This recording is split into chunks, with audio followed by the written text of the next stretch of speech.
আজ আমি বানাচ্ছি আমার কমফর্ট ফুড, যেটা বানাতে শুধুমাত্র 5 মিনিট সময় লাগবে।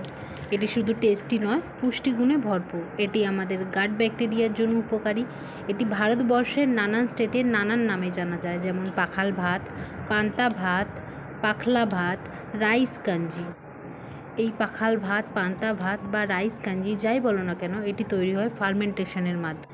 এটি অতিরিক্ত গরমে আমাদের শরীর ঠান্ডা রাখে, আমাদের ডাইজেস্টিভ সিস্টেম ভালো করে। এটা আমাদের উপকারী ব্যাকটেরিয়াগুলোকে সাহায্য করে। এখানে আমি 1.5 কাপ ভাত ব্যবহার করেছি, যেটা 8 থেকে 9 ঘন্টা ফার্মেন্টেশনে ছিল। এখানে আমি আমুলের টক দই দিলাম 200 গ্রাম।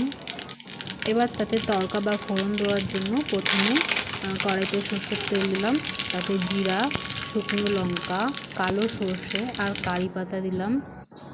তোমরা এটাতে পেঁয়াজও ব্যবহার করতে পারো, বাট আমি ব্যবহার করিনি।